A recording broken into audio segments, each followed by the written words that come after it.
a des obligations de rigueur morale, d'intégrité, de droiture et de dignité qui doivent se refléter dans son comportement de la vie de tous les jours.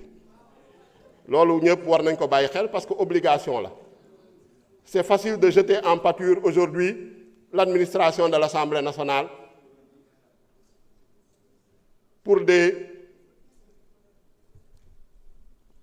se donner en spectacle, pour des raisons politiciennes.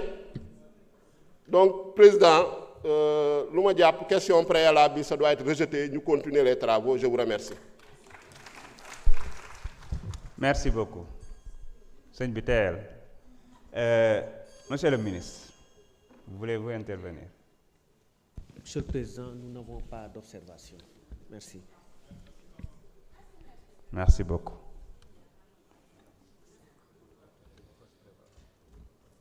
Alors, nous allons suivre la procédure. Oui. Allez-y.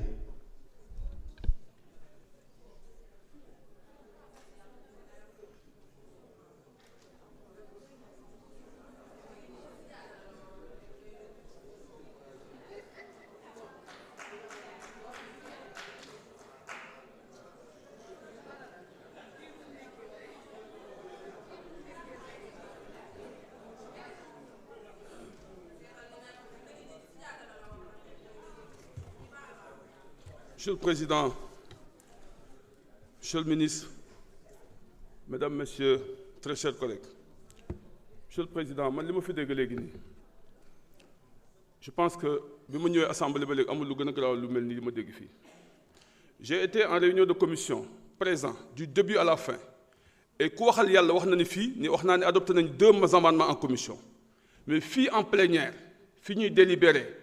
Amendement yooyu kenn présenté wu ko fi kenn voté wu ko fi kenn adopté wu te ku ko wax waxoo dëgg nañu publier PV yi et j'insiste monsieur le président au nom de mes droits on publie les PV de la réunion pour qu'on puisse savoir c'est-à-dire que dama dund man maa dund j'ai tous les documents amendement bi mu ngi nii l'autre amendement de Maître Tall mu ngi nii j'ai tous les amendements mais cette loi là man dafa am loo xam ne mu ko dund en direct man Tafsir j'accuse pas l'administration ñii suma ak kii suma rakk la kii suma xarit la s'il vous plaît s'il vous plaît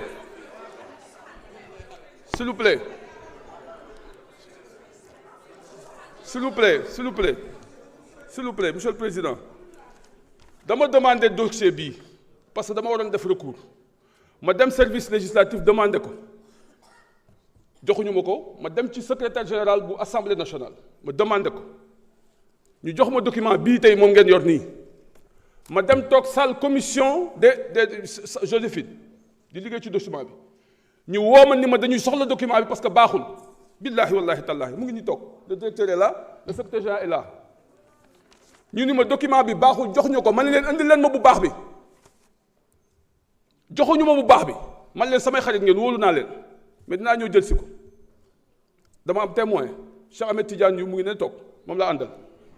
S'il vous plaît, non, moom laa àndal mu ngi témoin je prends encore en témoin les autres éléments du service législatif ma ñëwaat demandé waat le dossier ñu jox leen ma ko joxuñu ma ko tey ñu ni ma am na ñaari dossiers yoo xam mu ngi circulé tey document boobu ñu ma waxoon ni dafa faux ba jël ma ko ñu delloowaat ma ko ni moom moo baax man nangu ko man xanaa man góoma yàlla man xanaa góoma li may wax ñu ngi nii toog ils sont là donc par conséquent ñëw fii di taxaw fii di wax naan les 2 amendements ont été adoptés ici c'est du faux. Et c'est ça qui est du faux. Ayib yow toi tu me connais très bien maa la yar ci politique depuis bi nga nekkee xale. dama ni s'il vous plaît je retire bu la neexee s'il vous plaît s'il vous plaît s'il vous plaît s'il vous plaît monsieur le président laissez-moi continuer. S'il vous plaît, s'il vous plaît, s'il vous plaît, s'il vous plaît,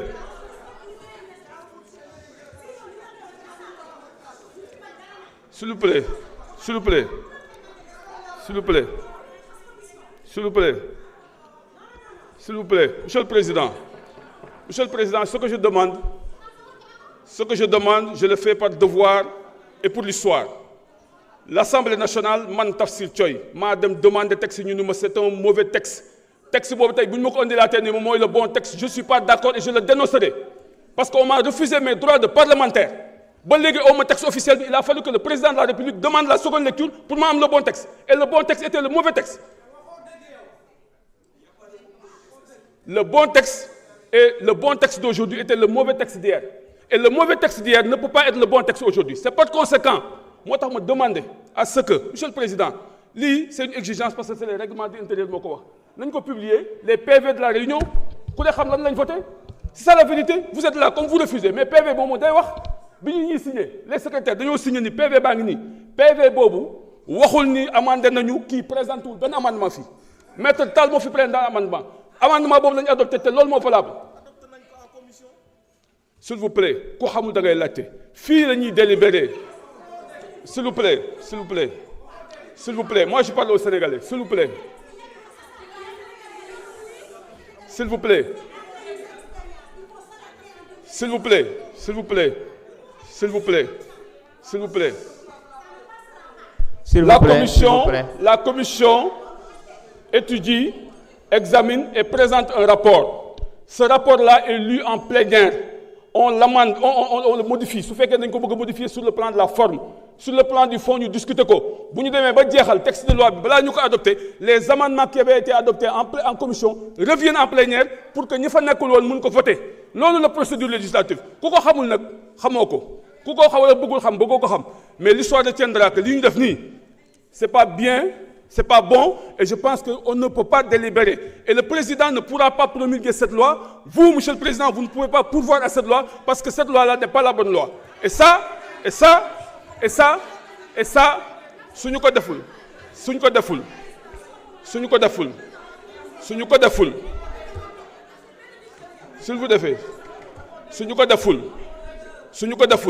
Si ce texte-là passe, le président de la République ne pourra pas le promulguer. Si ce texte-là passe, monsieur le président, vous ne pouvez pas le pouvoir et je vous remercie.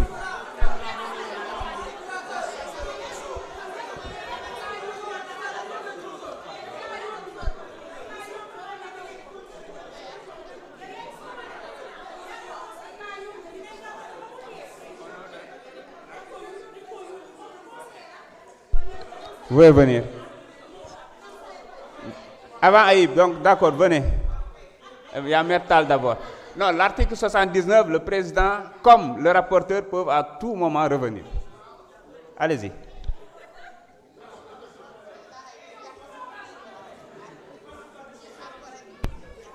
Monsieur le Président. S'il vous plaît, Monsieur le Président, je veux attirer sa attention. Monsieur le Président, je veux attirer sa attention. Il a demandé la parole à revenir ici en vertu de l'article 79. Amouti droit. Attendez. Amouti droit. Article 79. Dani, les membres du gouvernement, les présidents et les rapporteurs des commissions obtiennent la parole quand ils la demandent pour apporter des éclairages sur les travaux en commission. Deuxième alinéa. Un membre de l'Assemblée nationale peut toujours obtenir la parole pour leur répondre. Madame, il va falloir nous demander la parole pour apporter des éclairages. Pas pour répondre. Quand Warta invoquer 79 pour faire une demande. Non, attendez.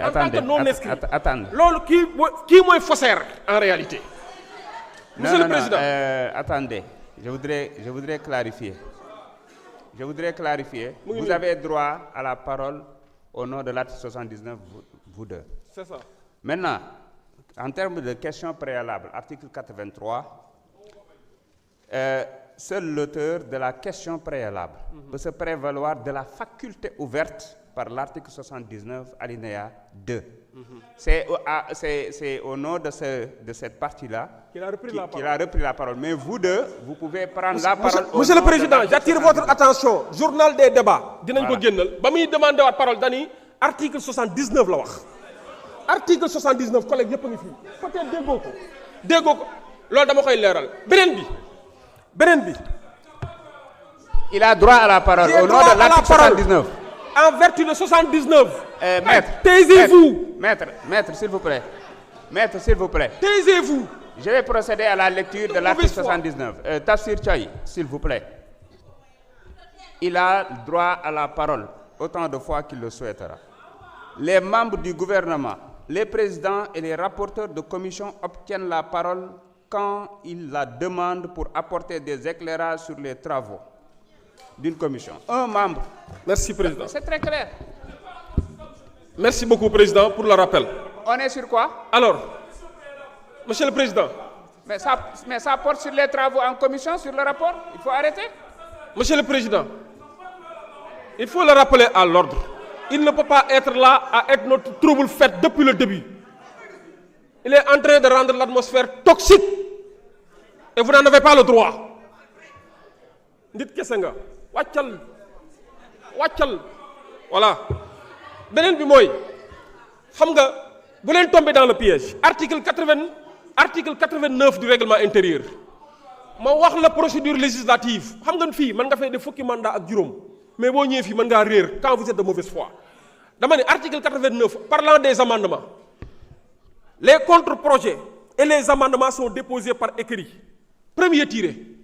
S'ils interviennent avant les discussions en commission, ils sont communiqués à la commission compétente, si possible imprimés et distribués. Amendement pour intervenir en commission, nous imprimer que, distribuer que, nous suivre même la procédure prévue à l'article 90 sur les discussions. L'auteur de l'amendement, opinion contraire, le président et le rapporteur de la commission. Nous ko suivre en commission ba adopté ko loolu moo tax bu dee adopté nañ ko du ñëwaat fii en plénière du ko fi adopté déglul beneen tiré bi moo ko wax mu ni s'ils interviennent en séance plénière donc si c'est en commission ou si c'est en plénière un amendement intervenu en commission ne revient pas ici si c'est adopté un amendement qui est intervenu pour la première fois en plénière xanaa ko da nga am day delluwaat commission il faut ngeen lire texte yi bàyyi leen li ngeen def ci lire dee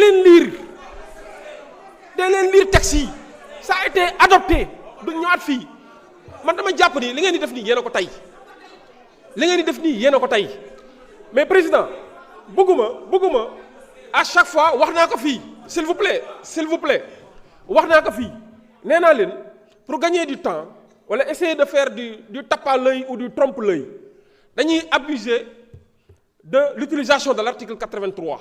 Question préalable et question précise. Dañ ciy abuser, dañ ciy détourner. C'est un usage abusif, intempestif et détourné de l'article 83 pour ñëw fii rek pour se faire de la publicité.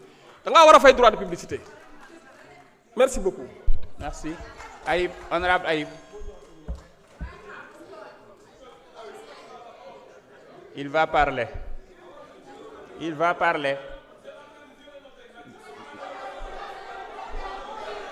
Vous pouvez m'accuser de tous les noms d'oiseaux, il n'y a pas de souci, mais il va parler. J'interviens sur le fondement de l'article 79 du règlement intérieur en tant que rapporteur et pour éclairer sur les travaux de commission, pour confirmer également le président de la commission, puisque c'est moi-même qui ai introduit ces amendements et ces amendements ont été adoptés régulièrement. Tout le reste n'est que dilatoire, manipulation, désinformation, affabulation, mythomanie. Et mercenariat. Voilà, donc, et ces manœuvres dilatoires ne passeront pas. Voilà, donc nous allons, en tout cas, nous proposons à l'Assemblée de rejeter cette question préalable et de continuer nos travaux sereinement. Voilà, sereinement, calmement, et de continuer la procédure législative. Il ne faut pas que des troubles faits, des rabat-joie qui ne représentent que